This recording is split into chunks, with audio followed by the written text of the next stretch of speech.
नमस्कार दोस्तों, helping thinkers के यूट्यूब चैनल्स में आप सभी का हार्दिक स्वागत है। दोस्तों आज हम बात करने वाले हैं मध्य प्रदेश लोक सेवा आयोग की जो प्रारंभिक परीक्षा का जो सिलेबस है उसके बारे में। लेकिन उससे पहले अगर आपको ये नहीं पता है कि एमपीपीएससी या मध्य प्रदेश लोक सेवा आयोग जो है उसको पास करने के लिए, उसको क्वालिफाई करने के लिए आपको क्या करना पड़ता है, तो उसके लिए दोस्तों मैं सबसे पहले आपको बताना चाहूँगा कि मध्य प्रदेश लोक सेवा आयोग द्वारा राज्य सेवा प्रारंभिक परीक्षा ली जाती है, जिसके अंतर्गत 2 पेपर होते हैं। फर्स्ट पेपर के अनुसार आपका कट ऑफ निर्धारित होता है, जबकि सेकेंड पेपर जो सीसेट जिसे आप बोलते हैं वो सिर्फ क्वालिफाइंग रहता है। फिर उसके बाद में जब प्री आपका निकल जाता है तो उसके बाद में आपकी मुख्य परीक्षा होती है, जिसे आप मेंस कहते हैं। मेंस परीक्षा होने के बाद में आपको इंटरव्यू के लिए बुलाया जाता है।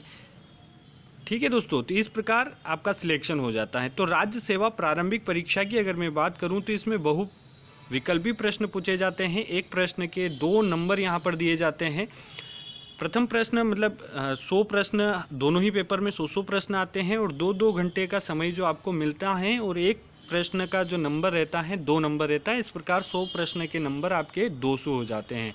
आपका ध्यान रहे, आपका जो कट ऑफ निर्धारित किया जाता है वो प्रथम प्रश्न पत्र के अनुसार ही किया जाता है, जिसे जीके का पेपर या सामान्य अध्ययन का पेपर हम कहते हैं। दोस्तों आइए इसके सिलेबस के बारे में, हाँ और एक बात और कि इसमें किसी भी प्रकार की कोई माइनस मार्किंग नहीं होती है। दोस्तों तो हम बात करते हैं मध्य प्रदेश लोक सेवा आयोग के प्रारंभिक परीक्षा के सिलेबस के बारे में।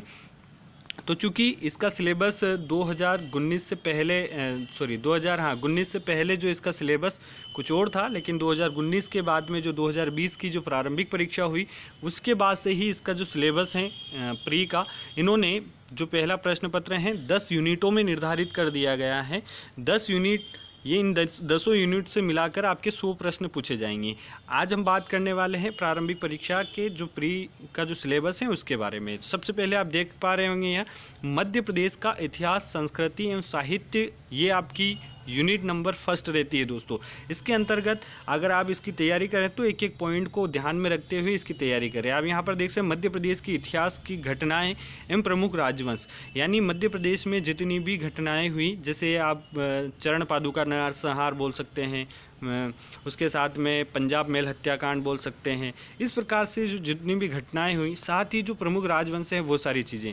फिर स्वतंत्रता आंदोलन में मध्य प्रदेश का योगदान, मध्य प्रदेश की प्रमुख कलाएं, स्थापत्य, मध्य प्रदेश की जनजातियाँ, बोलियाँ, प्रदेश के त्योहार, लोक संगीत, लोक कलाएँ, लोक साहित्य, मध्य प्रदेश के लोक साहित्य, उनकी कृतियाँ, धार्मिक स्थल, पर्यटन स्थल एवं प्रमुख जनजातीय व्यक्ति, ये इस पूरी यूनिट के अंतर्गत आपका ये आता है। अगर यूनिट नंबर 2 की बात करें तो यूनिट नंबर 2 में है आपका भारत का इतिहास। भारत का इतिहास में आपको लगभग पूरा ही इतिहास पढ़ना पड़ेगा। प्राचीन इतिहास एवं मध्यकालीन भारत के इतिहास की प्रमुख विशेषताएं, घटनाएं, उनकी प्रशासनिक, सामाजिक, आर्थिक व्यवस्थाएँ। 19वीं एवं 20वीं शताब्दी में सामाजिक कार्य एवं सामाजिक सुधार, स्वतंत्रता संघर्ष एवं भारतीय राष्ट्रीय आंदोलन, स्वतंत्रता के पश्चात भारत का एकीकरण एवं पुनर्गठन, ये पूरा जो टॉपिक है भारतीय इतिहास के अंतर्गत आएगा यूनिट नंबर 2।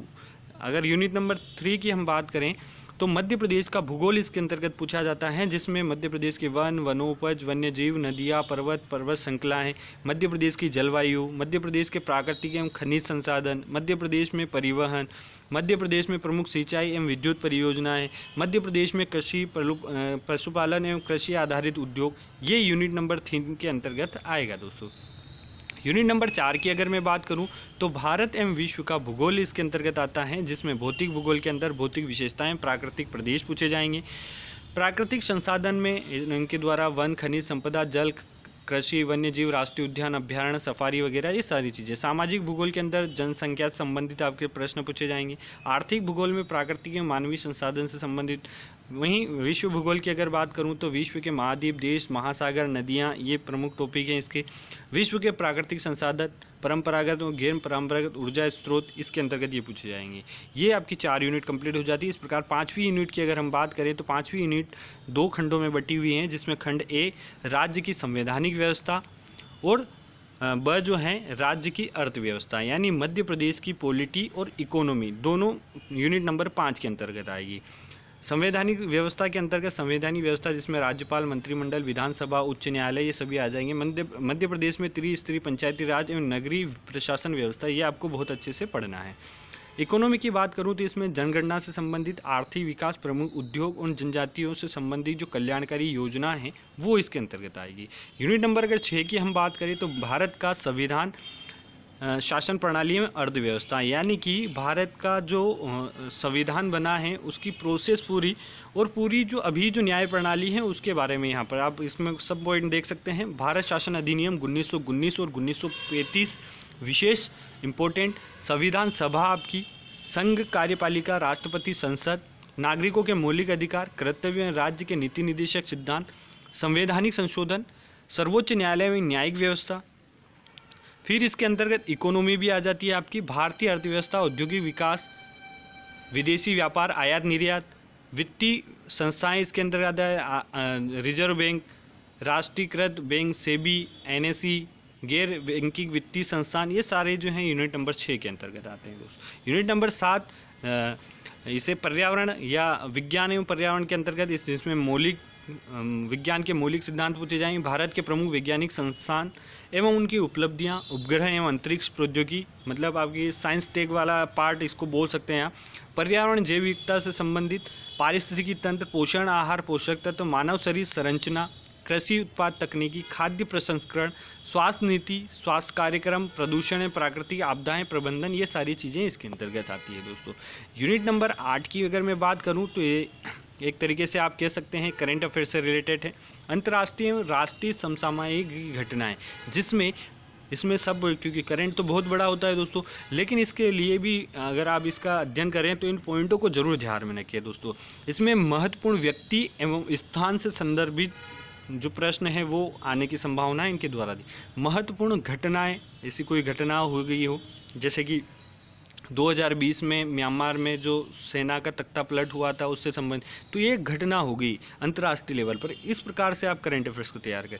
फिर अगला जो पॉइंट है, भारत एवं मध्य प्रदेश की प्रमुख खेल संस्थाएं, खेल प्रतियोगिताएं, पुरस्कार, यानी खेल का आपको अच्छे से ध्यान रखना है, किस खेल के लिए कौन सी संस्थाएं हैं।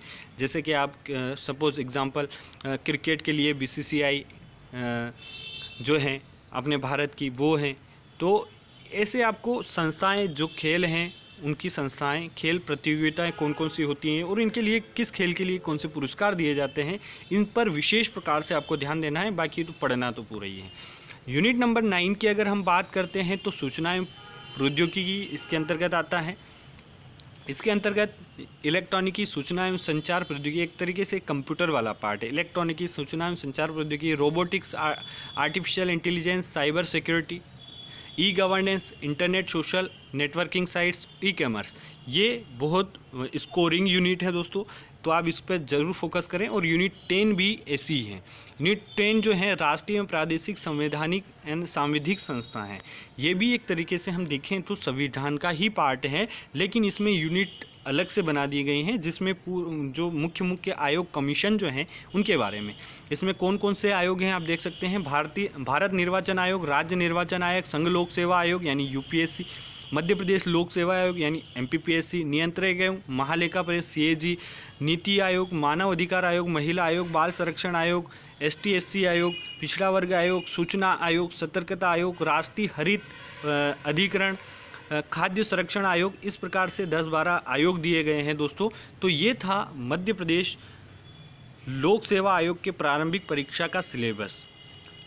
उम्मीद करता हूँ आपको मेरे द्वारा सिलेबस बताया गया आपको पसंद आया होगा, तो प्लीज़ वीडियो को लाइक करें, अपने दोस्तों के साथ शेयर करें और प्लीज़ हमारे चैनल से ज़रूर जुड़िए, क्योंकि ये एक तरीके से आपको गवर्नमेंट जॉब से जितनी भी संबंधित नोटिफिकेशन होते हैं, रिज़ल्ट की information, vacancy information, syllabus information, इन सारी जानकारी इस चैनल के माध्यम से मैं आप तक पहुंचाता हूं दोस्तों। ऐसे ये मेरा सिलेबस से संबंधित पहला वीडियो है, लेकिन मैं हर एग्ज़ाम से रिलेटेड सिलेबस होगा तो वो मैं हर एग्ज़ाम पर सिलेबस ज़रूर जारी करूँगा दोस्तों, यूट्यूब पर डालूंगा। तो प्लीज़ आप हमारे चैनल से जुड़ जाइए, दोस्तों के साथ शेयर करिए। उम्मीद करता हूँ जानकारी पसंद आई होगी, तो प्लीज़ वीडियो को लाइक कर ले। बहुत बहुत धन्यवाद दोस्तों, मिलते हैं अगले वीडियो में, तब तक के लिए ऑल द बेस्ट। जय हिंद, जय भारत।